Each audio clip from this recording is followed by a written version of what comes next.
তাই তো, চল এগিয়ে যাই। অভি, অভি, আমি ইতিহাস।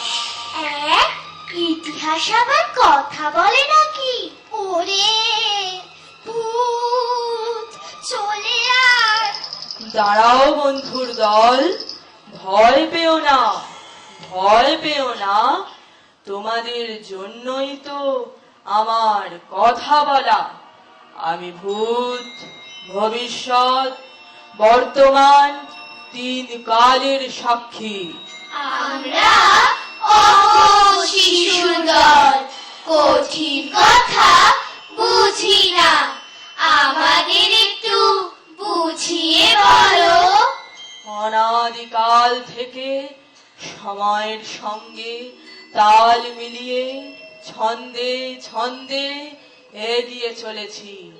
কালের গ্রাসে মানুষের মিছিল হারিয়ে যায় পৃথিবী থেকে, আসে বর্তমান ও ভবিষ্যতের সভ্যতা, তারাও হয়ে যায় অতীত। আর সেই ঘুমন্ত অতীতকে জাগিয়ে রাখাই আমার কাজ।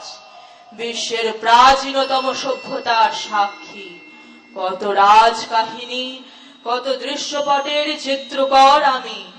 আমার পাতায় পাতায় স্বর্ণাক্ষরে লেখা আছে কত অমর কাহিনী। আমি সেই বৃদ্ধ ইতিহাস। ইতিহাস দাদু, তোমার কাছে কত গল্প আছে, আমাদের শোনাবে? কি শুনতে চাও? রাজার গল্প। বেশ, তবে শোনো কাহিনী। চলো যাই উজ্জয়িনী। উজ্জয়িনী পুরে ছিলেন এক যে মহান রাজা, তার যে ছিল আজব আসন ৩২ সিংহাসন। ৩২টি পুতুল ছিল হিরে রাজার আসন, তাই তো লোকে বলে তার ৩২ সিংহাসন, ৩২ সিংহাসন। উজ্জয়িনী পুরে ছিলেন এক যে মহান রাজা, তার যে ছিল আজব আসন ৩২ সিংহাসন। ৩২টি পুতুল ছিল ঘিরে রাজার আসন, তাই তো লোকে বলে তারে ৩২ সিংহাসন, ৩২ সিংহাসন, ৩২ সিংহাসন। প্রাথমিক বিভাগের নিবেদন, ছড়ায় গানে ৩২ সিংহাসন। ৩২ সিংহাসন, ৩২ সিংহাসন। ক্ষমা করবেন দেবরাজ, গন্ধর্ব কন্যাগণ কখনোই দেবতাদের বিবাহ করবেন না। এত স্পর্ধা! আমি দেবরাজ ইন্দ্র, আমি মুক্তকেশীর বাণী প্রার্থী। আমার আবেদন অগ্রাহ্য করা? আমি অভিশাপ দিচ্ছি, এই মুহূর্তে ৩২ জন গন্ধর্ব কন্যা পুতুল হয়ে পৃথিবীতে জন্ম নিন এবং বহু বর্ষ যাবৎ রাজা বিক্রমাদিত্যের সিংহাসনের শোভাবর্ধন করুন। হায় হায় দেবরাজ, এ আপনি কি করলেন? ফিরিয়ে নিন, ফিরিয়ে নিন এ সাপ, ক্ষমা করুন ওদের। আমার সাপ ফেরানো যায় না রাজন, তবে সাপ মোচনের একটি উপায় আছে। রাজা বিক্রমাদিত্যের দেহত্যাগের পর এই সিংহাসন হারিয়ে যাবে। বহু বর্ষ পরে রাজা ভোজ ওই সিংহাসন উদ্ধার করে তাতে বসতে যাবে। ওই ৩২টি পুতুল একে একে তাকে বাধা দেবে এবং বিক্রমাদিত্যের মহৎ গুণাবলীর গল্প শোনাবে। এই পুণ্য ফলে তারা সাপ মুক্ত হয়ে গন্ধর্বলোকে ফিরে আসবে।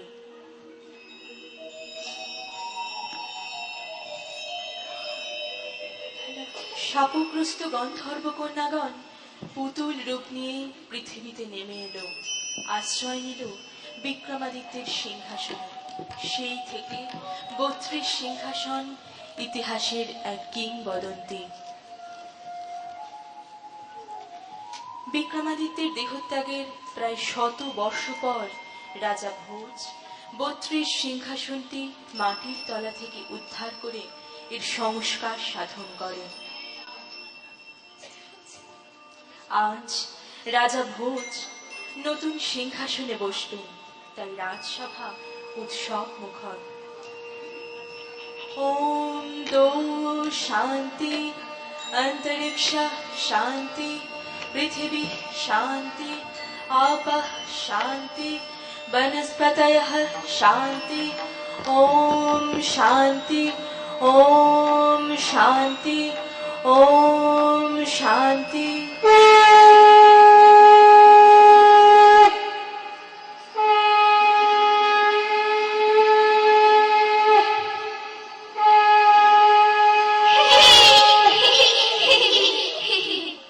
তোমরা হাসছো যে? আমি কি এই সিংহাসনে বসার যোগ্য নই? একটু দাঁড়ান রাজামশাই, আমি মুক্তকেশী। এই সিংহাসনে বসার একমাত্র যোগ্য অধিকারী মহান রাজা বিক্রমাদিত্য। আমি তার মহত্বের একটি গল্প আপনাকে শোনাবো। আপনি নিজেই বিচার করুন, আপনি এতে বসার যোগ্য কিনা।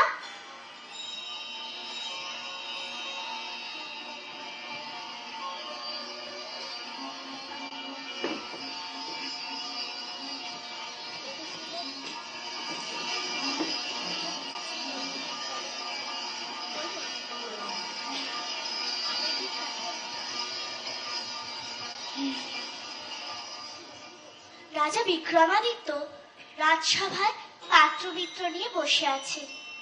এমন সময় একজন বৃদ্ধ এলেন।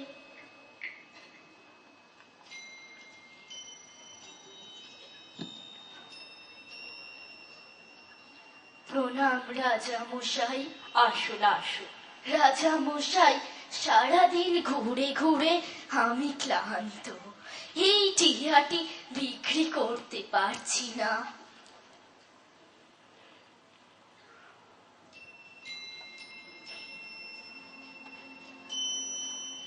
আপনি শান্ত হন, আমি কিনে নিচ্ছি। এর মূল্য কত? আপনি স্বেচ্ছায় যা দেবেন তাতেই আমি তুষ্ট।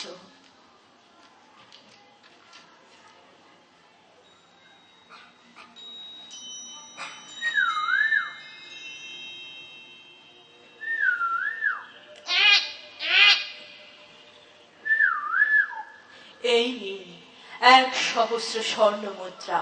রাজন, রাজন, অপরাধ নেবেন না। এই ক্ষুদ্র টিয়ার জন্য ১,০০০ স্বর্ণ মুদ্রা ওকে দেবেন না। এটি সামান্য টিয়া নয় রাজন, যথা সময়ের গুরুত্ব বুঝতে পারবেন।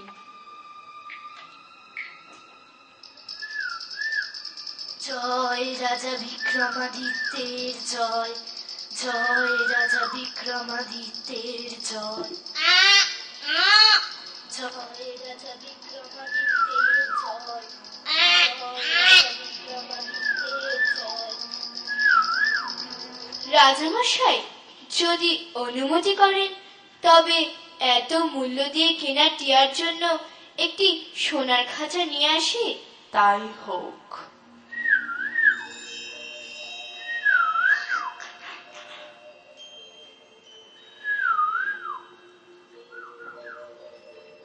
মন্ত্রী মশাই, আমাদের মহাকবিকে তো দেখছি না। তিনি এখন নতুন কাব্য সৃষ্টি নিয়ে মগ্ন। বাহ, বেশ বেশ।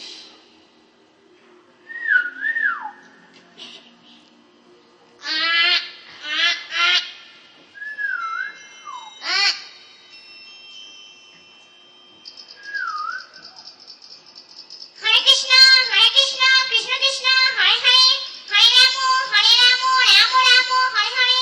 বাহ বাহ।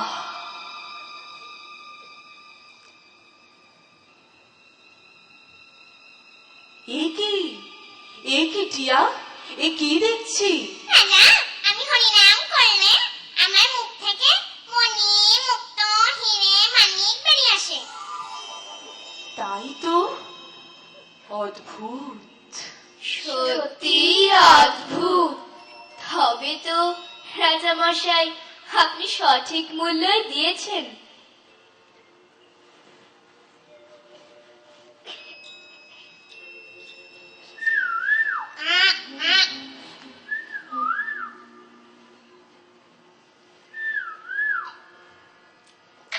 এই অদ্ভুত টিয়া পাখির বার্তা দিকে দিকে রটে গেল।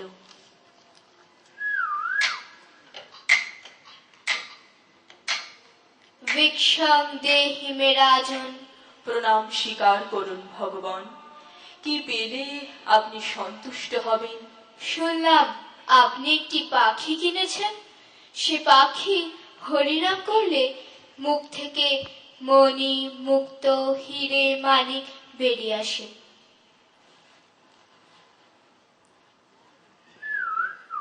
আমি সেই পাখিটিই চাই। তাই হবে।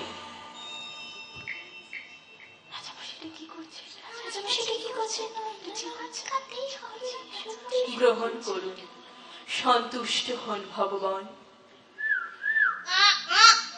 রাজা বিক্রমাদিত্যের জয় হোক, রাজা বিক্রমাদিত্যের জয় হোক। রাজন, এ আপনার কেমন ব্যবহার?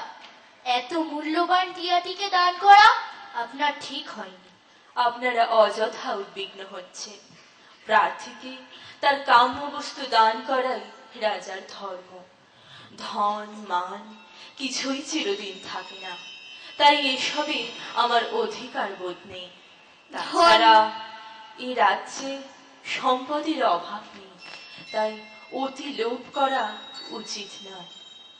ধন্য রাজা বিক্রমাদিত্য।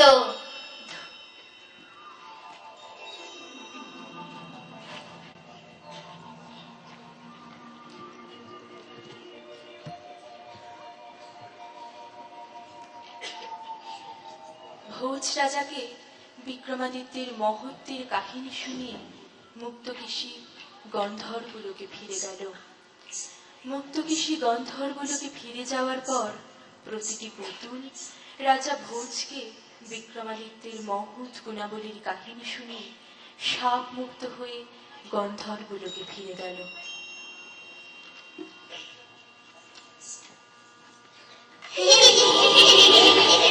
রাজা আমি নীলাম্বরী, শোনো আমার কথা। তরের তরে হাড়ি কাঠে দিয়েছিলেন মাথা। নিজের যে পরে প্রাণ, যার কাছেতে বড়, সে যে বিক্রমাদিত্য, সে যে বিক্রমাদিত্য, সে যে বিক্রমাদিত্য, সে যে বিক্রমাদিত্য। আমি বিদ্যাধরী, আমি বিদ্যাধরী, ন্যায় ধর্ম রাজধর্মের প্রতীক পুরুষ যিনি। জ্ঞান গরিমায় তারে আমি সেরা বলেই জানি। সে যে বিক্রমাদিত্য, সে যে বিক্রমাদিত্য, সে যে বিক্রমাদিত্য, সে যে বিক্রমাদিত্য। আমি হরিতে বর্ণাবালা, আমি হরিতে বর্ণাবালা। রাজা পেলে বিষ্ণু ফল, পূর্ণ ফলের তরে। গুণ বিচারে অতুল দেবেও করলেন কান্তারে। সে যে বিক্রমাদিত্য, সে যে বিক্রমাদিত্য, সে যে বিক্রমাদিত্য, সে যে বিক্রমাদিত্য। ওই দেখ মহাতেজা, ভোজ রাজা, দেখো দেখো। আমি মহাতেজা, শোনো রাজা। সৌর্যে বীর্যে কেউ ছিল না সমকক্ষ তার। দুর্জন আর শত্রুর কাছে জমের অবতার। সে যে বিক্রমাদিত্য, সে যে বিক্রমাদিত্য, সে যে বিক্রমাদিত্য, সে যে বিক্রমাদিত্য। আমি তপপিয়া সাধন ভজন যোগ্য, তবে ছিল রাজার নিষ্ঠা। আমি তপপিয়া পাখেরি লক্ষ্মী দেবী হলো প্রতিষ্ঠা। আমি তপপিয়া তিনি বাগা বাগারে সাগারে সাবা।